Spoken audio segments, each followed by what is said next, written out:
కార్యక్రమంకి విచ్చేసిన కుటుంబ సభ్యులకి, నా తల్లిదండ్రుల సమానులైన నా కార్యకర్త దేవుళ్ళకి, మీ అందరికీ పేరు పేరున నా ధన్యవాదాలు తెలియజేసుకుంటున్నాను. ఈరోజు కార్యక్రమము జై హో బీసీ, కొంచెం తగ్గించు, బీసీ అన్న లాస్ట్ వరకు కదా అందరికీ. సరే, ప్రజలని కావచ్చు, కార్యకర్తలను కావచ్చు, బీసీలుగా, ఎస్సీలుగా, ఓసీలుగా ఏ విధంగా అయినా విడదీసి చూడొచ్చు. కానీ ఒక ఆలగడ్డలో మాత్రము ఫస్ట్ మనము భూమా వర్గము, ఆ తర్వాతనే ఏదైనా అని చెప్పి నేను గట్టిగా నమ్ముతున్నాను. నాకు ఎస్సీ అయినా, బీసీ అయినా, రెడ్డి గారులైనా, ఇంకొకరైనా, ఎవరైనా సరే నా ఇంటి గడప తొక్కి వచ్చినారు అంటే వాళ్ళంతా నా వాళ్ళు ఫస్ట్, ఆ తర్వాతనే ఏదైనా దానికి తగినట్టుగానే పదవులు కావచ్చు, పంచాయతీలు కావచ్చు, విలువలు కావచ్చు, మర్యాదలు కావచ్చు ఉంటాయి. ముఖ్యంగా ఇది ఎందుకు చెప్తున్నాను అంటే, ఎస్సీలకి, బీసీలకి, మైనారిటీలకి మేలు చేయాలనే ఒక ఆలోచన చంద్రబాబు నాయుడు గారు లాంటి నాయకత్వంలో ఉంటుంది. ఎస్సీలని, బీసీలని, మైనారిటీలని, ఇతర కులాలని, మతాలని వాడుకొని ప్రజల్ని విడగొట్టి పరిపాలన చేయాలి అనేది ఒక ఆలోచన వైసీపీ ప్రభుత్వంది. ఆ ప్రభుత్వానికి ఈ ప్రభుత్వానికి చాలా తేడా ఉంటుంది. గతంలో కూడా మనం చూసినాం. చంద్రబాబు నాయుడు గారి పరిపాలనలో ఉన్నప్పుడు చాలా హడావిడి ఉండింది. SC corporation loans, BC corporation loans, minority loans, రోడ్లు, పండగలకి పథకాలు ఎక్కువ ఉండేవి. ఇట్లా ఈ కార్యక్రమాలు జరిగేవి. ఇప్పుడు వైసీపీ ప్రభుత్వం వచ్చిన తర్వాత వైసీపీ నాయకులకు కావచ్చు, జగన్మోహన్ రెడ్డి కావచ్చు, ఈ ప్రభుత్వానికి కావచ్చు, ఏమి పని పాటలు లేవు. రోడ్లు వేయట్లేదు, ఇల్లు కట్టించట్లేదు, పెన్షన్లు ఇవ్వట్లేదు, ఏమి పని లేదు. ఒకే ఒక పనిగా పెట్టుకున్నారు. అదేంటంటే రాష్ట్రాన్ని ఎట్లా నాశనం చేయాలి, ప్రజల్ని ఎట్లా భయభ్రాంతులకు గురి చేయాలి, ప్రజల్ని మన గుప్పెట్లో ఎట్లా పెట్టుకోవాలి, నాయకులని తప్పుడు కేసులు పెట్టి జైలుకి ఎట్లా పంపించాలా అనే దాని మీద దృష్టి పెట్టారే తప్ప ఎస్సీ, బీసీ, మైనారిటీలకి ఏ విధంగా మేలు చేయాలి, వాళ్ళ జీవితాలు ఇంకా ఎట్లా మనము బాగుపరచాలి, ఈ రాష్ట్రాన్ని ముందుకు ఎట్లా తీసుకుపోవాలనే ఆలోచన మాత్రము ఎక్కడ కూడా చేయలేదు. ఎందుకంటే వాళ్ళకి చేత కాదు కాబట్టి. బీసీలు మా వెన్నుముక్క, బీసీలు మా నెత్తి మీద పెట్టుకున్నాము, బీసీలకి మేమే మేలు చేశాము అని చెప్పి బీసీ ఉన్నారు. కానీ ఈ రాష్ట్రంలో బీసీల మీద జరిగిన దాడుల గురించి ఎవరు మాట్లాడట్లేదు. బీసీలకు జరిగిన అన్యాయం గురించి ఎవరు మాట్లాడట్లేదు. ఏ విధంగా అయితే బీసీలని వాడుకొని రాజకీయంగా అధికారంలోకి వచ్చిన తర్వాత అదే బీసీలు తొక్కడానికి ఏమేమి చర్యలు తీసుకున్నారనేది కూడా ఎవరు మాట్లాడలేదు. అందుకే ఈరోజు ఫస్ట్ మీరు మాట్లాడండి. అసలు మీకు ఏం అన్యాయం జరుగుతుందనేది కూడా మీకు అంత అమాయకత్వంగా మన రాష్ట్ర ప్రజలు ఉన్నారు. ఈరోజు ఇంకొక పెద్ద బుక్కే ఉంది మీకు చేసిన అన్యాయం. కొన్ని విషయాలు మీకు చెప్పడానికి కొన్ని తీసుకురావడం, మీకేం అన్యాయం జరిగింది, ఏం జరగబో ఇంతేనే, ఇది ఏమి మన రాష్ట్రంలో నందమూరి తారక రామారావు గారు వచ్చినప్పుడు 35 రూపాయలు ఫస్ట్ పెన్షన్ ఇవ్వడం జరిగింది. కరెక్టే కదా? నేను ఏదైనా పొరపాటు చెప్తారా కరెక్ట్ చేయండి. అవునా కదా? కాంగ్రెస్ ప్రభుత్వం వచ్చిన తర్వాత 200 రూపాయలకు ఒక 200 కోట్ల సార్లు 200 ఇచ్చినామని చెప్పి ప్రతి ఒక్క మీటింగ్ చేస్తున్నారు. కానీ 200 నుంచి 2000 చేసిన చంద్రబాబు నాయుడు గారు ఆ పెన్షన్ ఇచ్చినది మాత్రము మనం సరిగ్గా ప్రచారం చేయలేకపోయినాం. ఇప్పుడు మనం మాట్లాడి ఈ మీటింగ్లు జరిగే కార్యక్రమాలు కావచ్చు, మీటింగ్లలో మనం మాట్లాడుకున్న ప్రతి ఒక్క మాట బయట మీరు మాట్లాడాలి. చేయాలా, జరుగుతున్న అన్యాయము ప్రజలకు తెలియజేయాలా.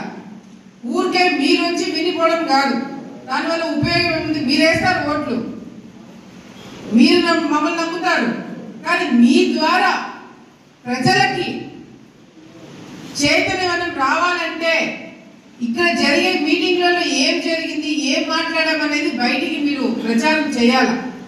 రోజు మాట్లాడండి, ప్రతిరోజు మాట్లాడండి. జరిగే అన్యాయం గురించి తెలియజేయండి ప్రజలకి, రైతులకి తెలియజేయండి. రైతుల కోసం రైతులు ఎంత ఇబ్బందులు పడ్డారు. మొన్న కేసీ కెనాల్ నీళ్ళు రాక ఏమన్నా రైతులు ఇబ్బంది పడ్డారా లేదా? వచ్చారా లేదా? మన కాడికి మనము ఊరికే విని కూర్చున్నామా? పని చేస్తున్నామా? పని చేసామా లేదా? మరి పని చేసే వాళ్ళు మీరే గట్టిగా చెప్పకపోతే పని చేయని వాళ్ళు ఎక్కువ ప్రచారం చేసుకుంటున్నారు. మనము నీళ్లు తీసుకొస్తే ఊళ్ళో దండలు వేయించినారా? ఎమ్మెల్యే చేయించినాడని చేయించాడా లేదా? మైకుల్లో కూడా చేయించుకున్నారు. చేసిన పని ఎవరు? మనము. ఆ ప్రచారం సరిగ్గా చేయకపోవడం వల్ల ఈరోజు తప్పుడు నాయకులు వచ్చి అధికారంలోకి రావడం జరుగుతుంది. ముఖ్యంగా ఈరోజు బీసీలకి ఈ జైహో బీసీ మీటింగ్ పెట్టడానికి ముఖ్య ఉద్దేశం కూడా బీసీలకు జరిగే అన్యాయం అందరికీ జరుగుతుంది.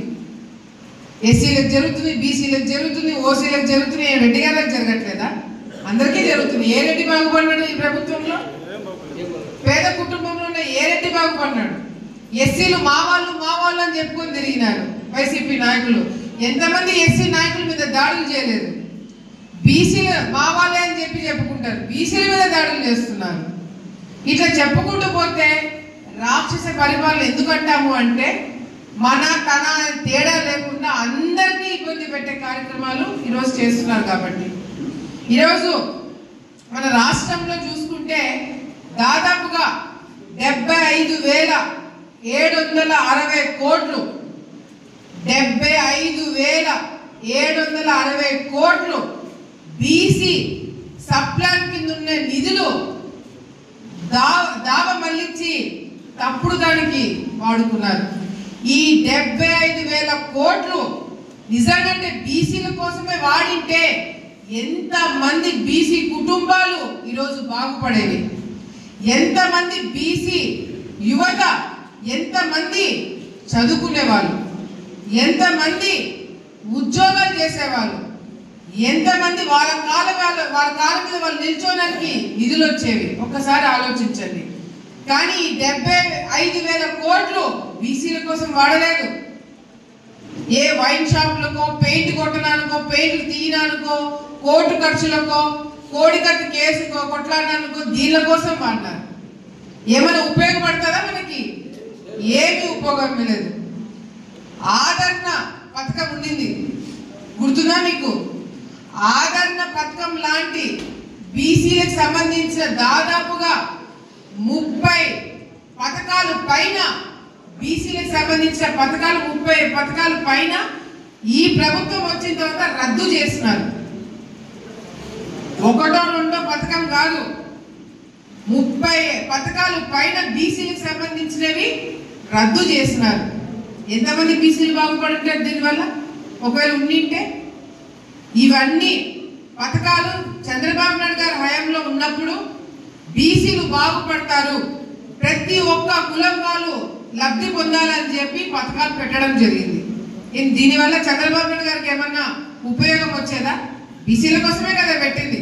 ఆ పథకాలన్నీ కూడా తీసేయడం జరిగింది. బీసీలు ముందుకు రావాలా, బీసీలు మా వెనుకలు ఉన్నారు, బీసీలు మా పక్కన ఉన్నారు, మా నెత్తి మీద ఉన్నారని చెప్పి జగన్మోహన్ రెడ్డి చెప్పుకుంటాడు. బీసీ రిజర్వేషన్లు 34% నుంచి 24%కి తగ్గించినాడు. ఆ సంగతి చాలా మందికి తెలియదు. ఎక్కడ చూసినా కూడా జగన్మోహన్ రెడ్డి గారు బస్ యాత్రలు పెట్టినారు. దానికి ఒక పేరు పెట్టి బీసీలు, మైనారిటీలు, ఎస్సీలు అందరూ మా వెంటే ఉన్నారు అని చెప్పి బీసీ నాయకులను పంపించి మీటింగ్లకి ఏదో చాలా గొప్ప కార్యక్రమం చేయాలని చెప్పి ప్రయత్నం చేస్తున్నారు. తిప్పికొట్టినారు ప్రజలందరూ కూడా. బీసీ రిజర్వేషన్లు 34% నుంచి 24%కి తీసుకురావడం వల్ల దాదాపుగా 16,400 పోస్టులు అంటే ఎంపీటీసీలు, జెడ్పీటీసీలు, సర్పంచ్లు, కార్పొరేషన్లు ఇవన్నీ పోస్టులు దాదాపుగా బీసీలకు రాకుండా 16,400 పోస్టులు బీసీలకు రాకుండా తగ్గించేసినారు ఈ ప్రభుత్వం వచ్చిన తర్వాత. అది ఎంత అన్యాయం, అవునా కదా? అంతేకాకుండా ఈ రాష్ట్రంలో 16 లక్షల భూములు కబ్జా చేసినారు. 16 లక్షల అసైన్ భూముల్ని కబ్జా చేసినారు వైసీపీ నాయకులు. దీంట్లో అత్యధికంగా ఎక్కువ ఉండే కులము బీసీ నాయకులది. అత్యంతంగా ఇబ్బంది పడింది బీసీలే. ఆ కబ్జా చేసిన ద్వారా ఎక్కువ మంది ఇబ్బంది పడింది బీసీలు. 70,000 మంది బీసీలకి బ్యాక్లాగ్ పోస్టులు భర్తీ చేస్తామని చెప్పి దాన్ని మొత్తము భర్తీ చేయకుండా దాన్ని పక్కన పెట్టడం జరిగింది. 70,000 మందికి మీరు అనుకోయింటే 70,000 మంది బీసీలకి ఉద్యోగాలు వచ్చేవి. కానీ బీసీలు బాగుపడకూడదు, బీసీలు ముందుకు రాకూడదన్న ఉద్దేశంతో అది కూడా పక్కన పడేయడం జరిగింది. 74 బీసీలని ఈ రాష్ట్రంలో ఈ ప్రభుత్వం వచ్చిన తర్వాత 74 మంది బీసీలని హత్య చేసినారు. 74 మందిని హత్య చేయడము ఒక ఎత్తు, ఎంతో మంది బీసీల మీద తప్పుడు కేసులు పెట్టి జైలులో పెట్టి హింసించినారు. అంతేకాకుండా వాళ్ళ మీద దాడులు చేసినారు. తెలుగుదేశం పార్టీ నాయకులను కూడా టార్గెట్ చేసి ఎంతో మంది బీసీ నాయకులని జైల్లో పెట్టించినారు, హింస పెట్టినారు. రాజమండ్రి దగ్గర నుంచి ఇచ్చాపురం, శ్రీకాకుళం ఇచ్చాపురం దగ్గర నుంచి ఆలగడ్డ వరకు ప్రతి ఒక్క చోట కూడా దాడులు చేసినారు, జైళ్ళలో పెట్టినారు, తప్పుడు కేసులు పెట్టినారు. ఇవన్నీ కూడా మేము మర్చిపోము. కేవలం బీసీల మీద కాదు, నాయకుల పైన దాడులు చేసి నాయకుల పైన ఇబ్బందులు పెట్టి చేసే కార్యక్రమము ఎవరైతే అధికారులు చేశారో వాళ్ళందరినీ కూడా రేపు పొద్దున గుర్తు పెట్టుకొని లోకేష్ అన్న గారు వాళ్ళ సంగతి ఏంటో నేను చూసుకుంటాను అని చెప్పి హామీ ఇవ్వడం జరిగింది. అంతేకాకుండా 13 బీసీ భవనాల్లో చంద్రబాబు నాయుడు గారి హయాంలో 13 బీసీ భవనాలను నిర్మాణం చేస్తామని కంపేర్ చేస్తే ఆ నిర్మాణాన్ని మధ్యలోనే ఆపేసినారు. 13 బీసీ భవనాలను ఆపేసినారు. 1000 పైన బీసీ కమ్యూనిటీ హాల్స్ ని మధ్యలోనే నిర్మాణాన్ని ఆపేయడం జరిగింది. ఇట్లా చెప్పుకుంటూ పోతే ఇంకా చాలా ఉన్నాయి. బెస్ట్ అవైలబుల్ స్కూల్స్ తెలుసు కదా, బెస్ట్ అవైలబుల్ స్కూల్స్ బీసీలకి కోసం పెట్ట స్కూళ్ళని రద్దు చేయాలంట. బీసీ స్కూల్స్ ఉన్నాయి కదా మనకి, ఆ స్కూల్ అని రద్దు చేయాలని జగన్మోహన్ రెడ్డి గారు సుప్రీంకోర్టుకు పోయినాడు. సుప్రీంకోర్టు మీకు ఏమైనా తెలివి ఉందా, బుద్ధి ఉందా? బీసీలకు కట్టిన స్కూల్ని రద్దు చేయమని ఎట్లా ప్రభుత్వం వచ్చి అడుగుతుంది అని చెప్పి సుప్రీంకోర్టు మొట్టికాయలు వేసింది. మళ్ళీ ఈ సుప్రీంకోర్టుకి వెళ్ళడానికి, హైకోర్టుకు వెళ్ళడానికి దీనికి అన్నిటికీ ఖర్చు మీ డబ్బులే వాడేది, ప్రజల డబ్బే వాడేది. ప్రజలు ట్యాక్స్ రూపంలో కట్టే డబ్బులు వాళ్ళ లాయర్లకి ఫీజులు కట్టుకుంటున్నారు. కోడికత్తి కేసు ప్రజల నుంచి వచ్చే సొమ్ముతోనే కడుతున్నారు. చంద్రబాబు నాయుడు గారి మీద పెట్టిన అక్రమ కేసుల కోసం కొట్లాడే డబ్బు ప్రజల డబ్బే వాడుకుంటున్నారు. జగన్మోహన్ రెడ్డి గారు కూతుర్లు చూడడానికి లండన్ కి పోయే డబ్బులు ప్రజలు కట్టే డబ్బులతోనే కోట్ల రూపాయలు పెట్టి లండన్ కి పోతున్నాడు. మరి ఇవన్నీ దీనిలో వాడుకుంటే రోడ్లు ఎక్కడ ఇస్తారు, ఇల్లు ఎక్కడ ఇస్తారు, కార్పొరేషన్ లోన్లు ఆడిస్తారు. విదేశీ విద్య ఏనా, విదేశీ విద్య గుర్తుందా? అందరికి గుర్తుందా లేదా?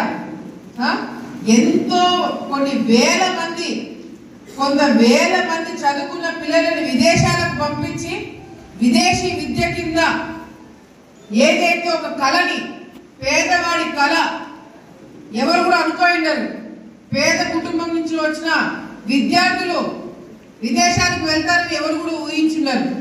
కానీ చంద్రబాబు నాయుడు గారు ఆ కళని నిజం చేయడమే కాకుండా విదేశీ విద్య కింద వెళ్ళిన పిల్లలకి ఇబ్బంది కలగకుండా అన్ని విధాలుగా మీద కూడా చర్యలు తీసుకోవడం జరిగింది.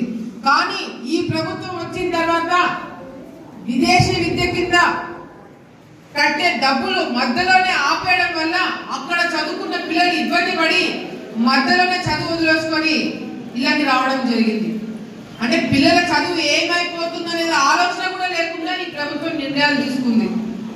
అది కూడా మనం గుర్తు పెట్టుకోవాల్సిన అవసరం ఉంది.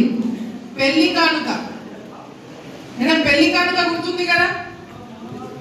పేద కుటుంబం నుంచి వచ్చిన ఆడపిల్లలకి పెళ్లిళ్ళు చేయాలంటే తల్లిదండ్రులు ఇబ్బందులు పడకూడదని చెప్పి పెళ్లి కానుకలు ఇచ్చేవాళ్ళు. మైనారిటీకి దుల్హన్ పథకం పెట్టినాము, పెళ్లి కానుక పెట్టడం జరిగింది. ఇటువంటి పథకాన్ని రద్దు చేయాలన్న నీచపు ఆలోచన వచ్చింది వైసీపీ నాయకులకి. ఆడపిల్లలు పెళ్లిళ్ళు చేయకూడదా? పేద కుటుంబంలో ఆడపిల్లలకి పెళ్లిళ్ళు చేయాలంటే ప్రభుత్వం ఆదుకోకూడదా? దాన్ని కూడా రద్దు చేసి ఈరోజు ఒక సైకో పరిపాలన చేస్తున్నారు వైసీపీ నాయకులు. చంద్రన్న బీమా అందరికీ కూడా గుర్తుంటది. చంద్రన్న బీమా పథకం కింద ఎన్నో కుటుంబాలు బాగుపడ్డాయి, ఎన్నో కుటుంబాలని ఆదుకుంది తెలుగుదేశం పార్టీ. కానీ ఈ ప్రభుత్వం వచ్చిన తర్వాత చంద్రన్న బీమా లేదు, వైసీపీ బీమా లేదు, అసలు బీమానే లేదు. బీమా లేదు, భయం ఉంది. అవునా కదా? బీమాని తీసేసి, బీమా అనే పథకం తీసేసి భయం అనే పథకాన్ని జగన్మోహన్ రెడ్డి గారు చాలా బ్రహ్మాండంగా అందరి ఇళ్లలో పెట్టినాడు. బయటికి మీటింగ్లకు వస్తే మమ్మల్ని మాకు వచ్చే పథకాలు ఆపేస్తారేమో, మీటింగ్లకు వస్తే తెలుగుదేశం పార్టీ మీటింగ్లకు వస్తే మా మీద కేసులు పెడతారన్న భయాన్ని మాత్రము, ఆ పథకాన్ని మాత్రం చాలా బ్రహ్మాండంగా అమలు చేస్తున్నాడు జగన్మోహన్ రెడ్డి. ఇంకా మద్యం గురించి చెప్పాలంటే ఇంకా చెప్తూనే ఉండాలి. మద్యపాన నిషేధం చేస్తా అన్నాడు. మద్యపాన నిషేధం చేస్తానని చెప్పి అదే మద్యాన్ని ఈరోజు జగన్మోహన్ రెడ్డి గారు దగ్గరుండి అమ్మించి తాగిపిస్తున్నాడు ఈ ప్రభుత్వం, మన రాష్ట్ర ముఖ్యమంత్రి. ఆ స్థాయికి దిగజేరినాడు. ఈరోజు మందు తాగే వాళ్ళు లేకపోతే రాష్ట్రం నడవదు. మీకు అది తెలుసా? మందు తాగే వాళ్ళు లేకపోతే రాష్ట్రము, ఈ ప్రభుత్వాన్ని జగన్మోహన్ రెడ్డి నడపలేడు.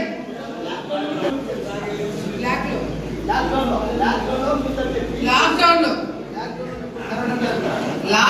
లో సరుకులు వచ్చినా లేదో తెలీదు, మాస్కులు వచ్చినా లేదో తెలీదు, వెంటిలేటర్లు ఉన్నాయో లేదో తెలీదు. మద్యం మాత్రము లాక్డౌన్ లో బ్రహ్మాండంగా పంచినాడు. చచ్చేటప్పుడు కూడా మద్యం తాగి సావండి అని చెప్పి మద్యాన్ని ప్రతి ఒక్క ఇంటికి అందజేసినాడు. కల్తీ మందుని ఒక పక్కన ప్రభుత్వం, నాకు తెలిసి దేశంలోనే ప్రభుత్వ ఉద్యోగులు వైన్ షాప్లలో ఉద్యోగం చేస్తూ వైన్ అమ్మేది, మద్యం అమ్మేది నాకు తెలిసి ఏ అధికారి కూడా ఆ అదృష్టం దక్కినాడు. మన రాష్ట్రంలో పనిచేసే మాత్రం వాళ్ళకి మాత్రమే ఆ అదృష్టం దక్కింది. చదువుకున్న పిల్లలని వాలంటీర్లుగా, బ్లాక్ మెయిలర్లుగా, రౌడీలుగా తయారు చేయడమే కాకుండా చదువుకున్న పిల్లలను తీసుకుపోయి ఎవడైనా మద్యం షాపులలో పెడతాడా?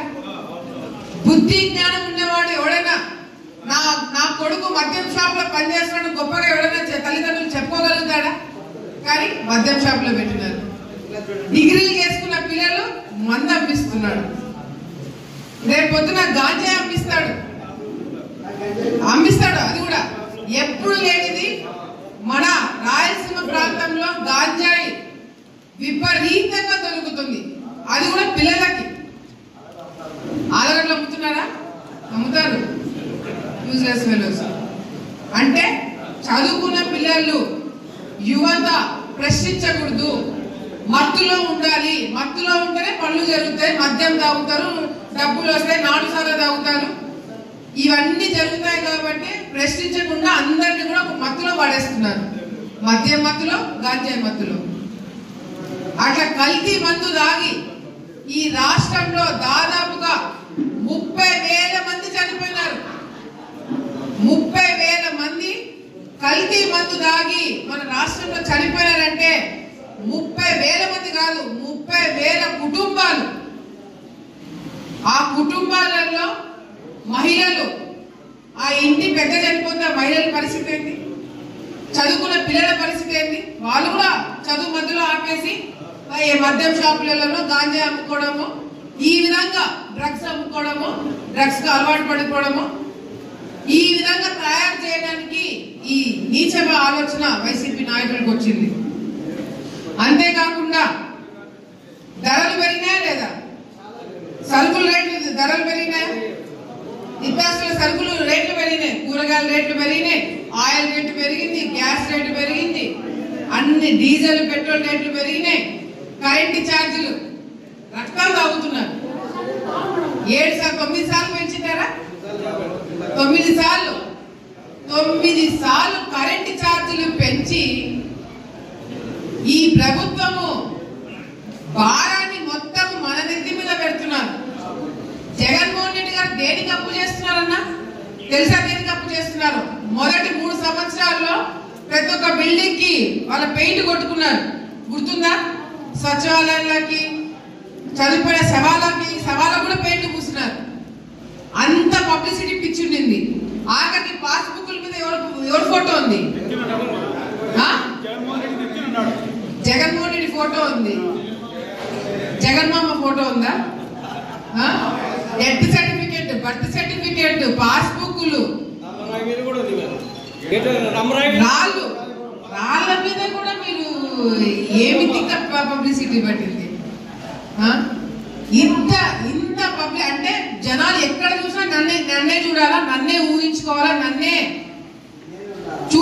చూసి ఓట్లేయాలని ఒక ఆలోచనతో ఏడ చూసినా కూడా జగన్మోహన్ రెడ్డి ఫోటో పెడతాడు. ఇళ్ళకి స్టిక్కర్లు అంటించినారు. ఇంకా వైసీపీ నాయకులు ఆ స్టిక్కర్లు పెయింట్ కూడా వాళ్ళ ముఖాన్ని కొట్టుకొని తిరగాలంట. ఏడ చూసినా వాళ్ళే అంటే ప్రజలకి విరక్తి పుట్టింది, అసహ్యం వేస్తుంది. ఒక పక్కన మనల్ని ఇబ్బంది పెడుతూనే, మనల్ని కష్టకాలంలో మనల్ని పాతాళంలోకి తొక్కేసిన వాడే పొద్దున్న లేచినప్పటి నుంచి రాత్రి పడుకునేంత వరకు ఆఖరికి కల్లో కూడా జగన్మోహన్ రెడ్డి కనిపిస్తుంటే ప్రజలకి విరక్తి పుడుతుంది. అవునా కదా? సో ఇటువంటి కార్యక్రమాలు చేయడానికి ఇంకొకటి ఏం చేశాడంటే, ప్రతి ఒక్క కుటుంబం పైన, ప్రతి ఒక్క కుటుంబం, బీసీలు కావచ్చు, ఎస్సీలు కావచ్చు, ఎవరైనా సరే ఈ రాష్ట్రంలో ఉన్న ప్రతి ఒక్క కుటుంబం పైన సంవత్సరానికి 2,80,000 రూపాయలు భారము మన నెత్తి మీద ఉంది. మీకు అది ఇప్పుడు కనిపించదు. మీ జోబులో రోజుకి రూపాయి పోతే ఎవరు కనిపించదు. సంవత్సరానికి చూసుకోండి, 2,80,000 రూపాయలు ప్రతి ఒక్క కుటుంబం నుంచి ఈ ప్రభుత్వం లాగుతుంది.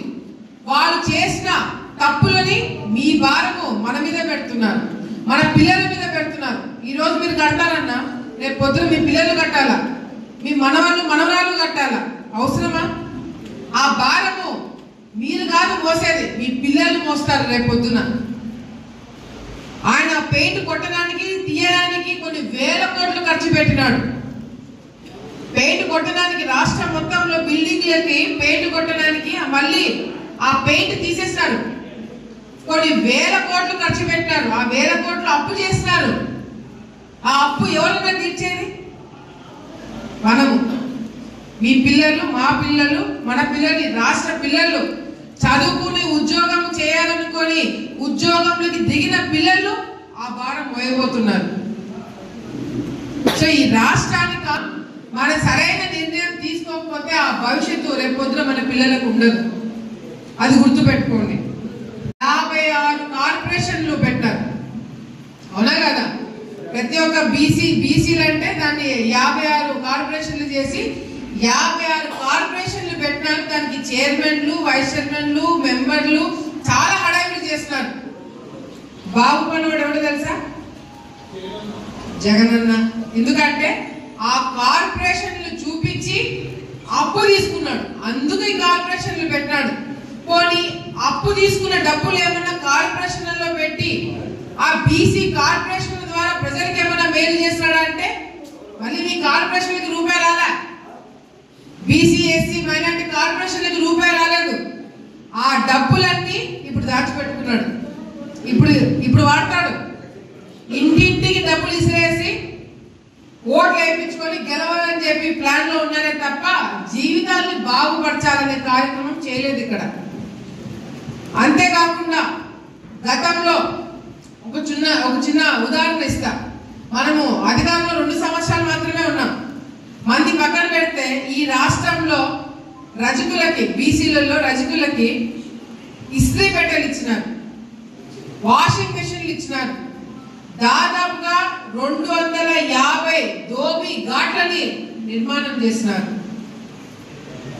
కరెంటు కూడా ఎక్కడా కూడా వీళ్ళకి ఉండకూడదు అని చెప్పి చంద్రబాబు నాయుడు గారు పథకం ఒకటి పెట్టడం జరిగింది. రజకులకి ఆ విధంగా మేలు చేసే విధంగా నిర్ణయాలు తీసుకున్నారు. ఉదాహరణ చెప్తున్నా, అట్లా చేపలు పట్టే వాళ్ళకి ఇంకా అట్లా చాలా కొంతమందికి ట్రైనింగ్ సెంటర్లు ఇచ్చినారు. స్కిల్ డెవలప్మెంట్ గుర్తుందా? బాగా ఈ మధ్య ఫేమస్ అయింది. ఎందుకో తెలుసా? ఏదైనా ఉద్యోగం కావాలి, ఏదైనా బయట ఏదైనా వెళ్ళాలంటే స్కిల్ డెవలప్మెంట్ అంటే ఆ పని నేర్చుకోవడము కొన్ని సెంటర్లు ఏర్పాటు చేస్తాడు చంద్రబాబు నాయుడు గారు. చంద్రబాబు నాయుడు గారు ఆలోచన ఏంటి?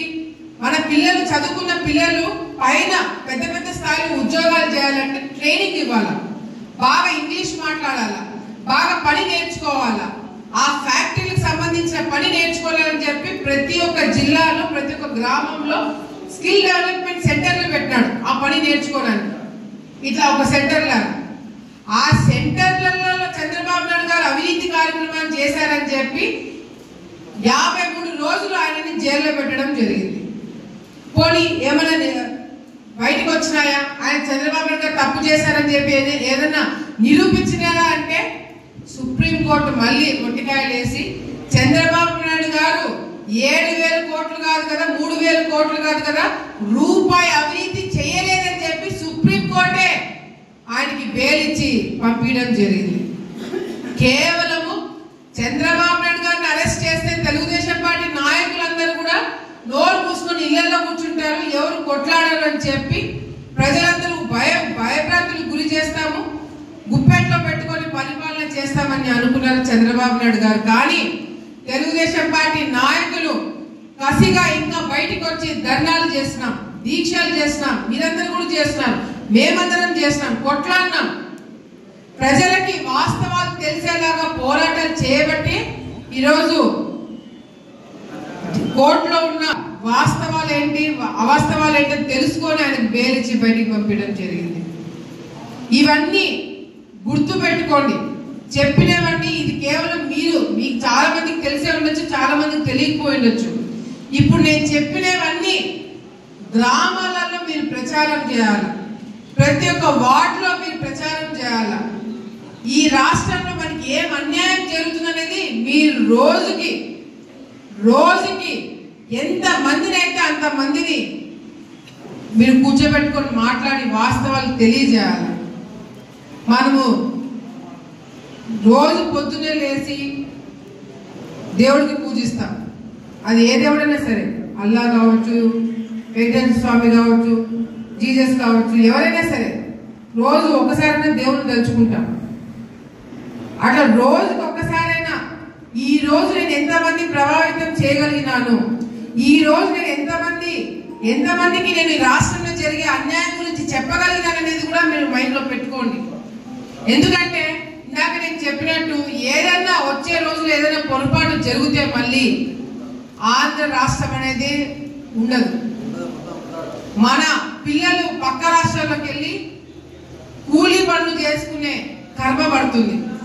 ఇది నేను ఏదో ఊహించుకొని చెప్పట్లేదు. బీహార్ రాష్ట్రం చూస్తున్నారు కదా, బీహార్లో పెద్ద చదువుకున్న పిల్లలు కూడా ఉద్యోగాల అవకాశాలు లేక పక్కన రాష్ట్రంకి వెళ్ళి ఢిల్లీకో, బాంబేకో, పక్క రాష్ట్రాలకు వెళ్ళి కూలి పనులు చేసుకున్నారు. ఆడ జరుగుతున్న అన్యాయం, అక్రమాలు అరగట్టలేక పక్క రాష్ట్రాలకు వెళ్ళి సెటిల్ అయినారు. అట్లా మన పిల్లలు ఇప్పుడు కూడా, నేను హైదరాబాద్కు పోయినా, బెంగళూరుకు పోయినా, చెన్నైకి పోయినా, ప్రతి ఒక్కరు ఎయిర్పోర్ట్ లో కానీ ఎక్కడ చూసినా మన వాళ్ళే, చూసినా మన పిల్లలే. ఆంధ్ర రాష్ట్రంలో ఉన్న పిల్లలు అందరూ పక్క రాష్ట్రాల్లో ఉన్నారు, మన రాష్ట్రం నుంచి వలసపోతున్నారు. ఇదేం కర్మ? గతంలో ఆంధ్ర రాష్ట్రం అంటే అన్నపూర్ణ, ఇప్పుడు అప్పుల రాష్ట్రం. ఆంధ్ర రాష్ట్రం అంటే అన్నం పెట్టేది, ఇప్పుడు అన్యాయాలకి కేర్ ఆఫ్ అడ్రస్ గా తయారైనాం. సో దయచేసి మన పిల్లల భవిష్యత్తు ఎట్లుండాలనేది మీ చేతుల్లో ఉంది. మీరు చేసే ప్రచారం బలంగా చేయండి. మీరు చేసే ఈ ప్రచారం ఏదైతే ఉందో ప్రతి ఒక్క ఇంటికి చేరేలాగా మీరు చర్యలు తీసుకోవాలా. నా కోసమో మీకోసమో తెలుగుదేశం పార్టీ కోసమో చంద్రబాబు నాయుడు గారి కోసమో కాదు, మన పిల్లల కోసం, మన రాష్ట్ర భవిష్యత్తు కోసం. ఇప్పటికే విభజన జరిగి మనం ఎన్నో ఇబ్బందులు పడినాం, విభజన జరిగి మనం ఎంతో నష్టపోయినాం. రైతులు పట్టించుకున్న వాడు లేడు, మహిళలు పట్టించుకున్న వాడు లేరు. మీకు తెలుసో లేదో మొన్నటికి మొన్న మన ఎక్కడో కాదు నంద్యాల ప్రాంతంలో శిల్పా వెంచర్ లో ఒక దారుణమైన ఘటన జరిగింది తెలుసా. ఒక మైనర్ పాప పైన 5 మంది మానభంగం చేసి ఆ అమ్మాయిని చంపేస్తున్నారు. కేసే లేకుండా చేస్తున్నారు. ఎందుకంటే ఎమ్మెల్యే వెంచర్ కాబట్టి, శిల్పా చక్రపాణి కాబట్టి, వైసీపీ ఎమ్మెల్యే కాబట్టి. ఎమ్మెల్యే చేశారని అనట్లేదు, కానీ ఎమ్మెల్యే కింద పనిచేసే వాళ్ళు ఈ పని చేశారు అంటే ఎమ్మెల్యే వాళ్ళని తీసుకుపోయి స్టేషన్ లో పడేసి వాళ్ళని కఠినంగా శిక్షించాలని చెప్పొచ్చు కదా, చెప్పట్లేదు. వాళ్ళని కాపాడుకోవడానికి చేసే అరాచకాలు మహిళల మీద దాడులు చేస్తున్నారు. అంతేకాదు నంద్యాల పక్కన పెట్టింది, ఆలగడ్డలో జరిగింది. టౌన్ లో ఇంకా ఘోరం, 7 సంవత్సరాల అమ్మాయి మానభంగం ప్రయత్నం చేసి ఆ అమ్మాయిని తప్పుడుగా ఇచ్చేసి ఆ వైసీపీ నాయకుడు ఏం చెప్తాడు తెలుసా, చిన్న పాపకి పోయి మీ నాన్నకి చెప్పి సార్ జెండా కడితే ఇట్లనే ఉంటుందని చెప్పినాడు. 7 సంవత్సరాల పాప నా దగ్గరకు వచ్చి ఆ అమ్మాయి మాట్లాడుతుంటే చాలా కోపం వచ్చింది, చాలా ఇబ్బంది పడ్డాను. వెంటనే డిఎస్పీకి ఫోన్ చేసి వాడిని పట్టుకోండి అని చెప్తే వాడు దొరకట్లేదంటే మీరన్నా పట్టుకోండి, లేదా నా చేతికి దొరికితే మాత్రము మళ్ళీ కనపడడు ఎవరికని చెప్పి నేను డిఎస్పీ గారికి చెప్తే వెంటనే చర్యలు తీసుకొని 2 రోజుల్లో అరెస్ట్ చేసి ఈరోజు వాడు జైల్లో ఉన్నాడు. బెయిల్ కూడా రాకుండా వాడిని జైల్లో పడేపించినాం. అంటే మహిళల మీద, చిన్న పిల్లల మీద జరిగే ఈ దాడులను కూడా వైసీపీ నాయకులు వాళ్ళ ఎట్లా వెనకేసుకొస్తున్నారో చూడండి. ఇటువంటి దారుణాలు ఇంకా ఎక్కువ అవుతాయి. ఎందుకంటే అందరూ మత్తులో ఉంటున్నారు, గాంజాయి మత్తులో ఉంటున్నారు. కల్తీ మందు తాగి పిచ్చిగా ఈ విధంగా ఆడవాళ్ళ మీద పడుతుంటే ఏ విధంగా మనం రక్షణ కల్పించగలుగుతాం?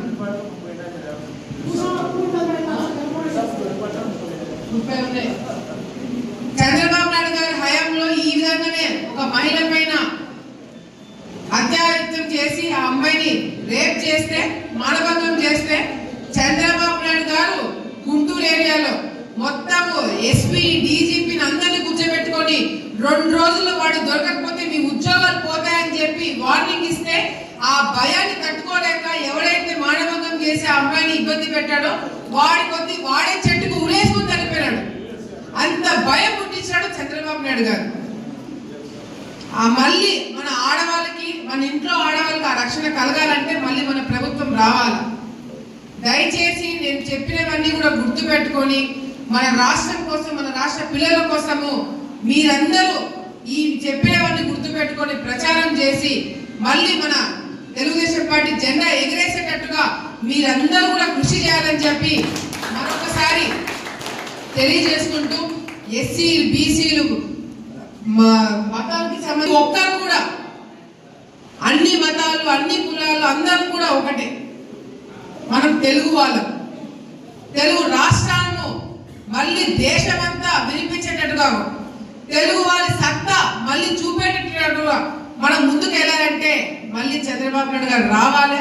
మన పిల్లలు దర్జాగా విదేశాల్లో కావచ్చు, ఎక్కడైనా సరే వ్యవసాయంలో కూడా మన పిల్లలు దర్జాగా బతకాలంటే మళ్ళీ తెలుగుదేశం పార్టీ రావాలని చెప్పి కూడా ఈ సందర్భంగా తెలియజేసుకుంటూ, ఇక్కడికి విచ్చేసిన ప్రతి ఒక్కరికి పేరు నేను ధన్యవాదాలు తెలియజేస్తున్నాను.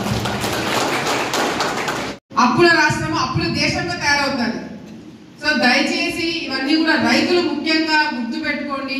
చంద్రబాబు నాయుడు గారి హయాంలో ఉన్నప్పుడు మన పరిస్థితి ఏంది, ఇప్పుడున్న పరిస్థితి ఏంది అనేది ఆలోచించుకోండి. అత్యంత ఆత్మహత్యలు రైతులు ఎక్కడ జరుగుతున్నాయి? పులివెందులలో జరుగుతున్నాయి తెలుసా? రాష్ట్రంలోనే అత్యంత ఆత్మహత్యలు ఎక్కడ జరుగుతున్నాయంటే పులివెందులో జరుగుతున్నాయి. మళ్ళీ నీళ్ళన్నీ ఆడిపోతున్నాయంటే కడపకపోతున్నాయి, కానీ రైతులు వాడుకోవడానికి లేదు. పులివెందుల రైతులనే కాపాడలేని జగన్మోహన్ మనల్ని ఏం కాపాడతాడు? అవునా కదా? సో దయచేసి ఈసారి మీకు స్థానికంగా మనకి ఎవరు పనిచేస్తున్నారు, స్థానికంగా నీళ్లు రావట్లంటే ఎవడు కొట్లాడుతున్నాడు, స్థానికంగా రైతులు ఎవరైనా ఆత్మహత్య చేసుకుంటే ఎవడు కాపాడుతున్నాడు అనేది దాని మీద దృష్టి పెట్టి మీరు ఓట్లు వేయించాలని చెప్పి కూడా సందర్భంగా తెలియజేసుకుంటున్నాను.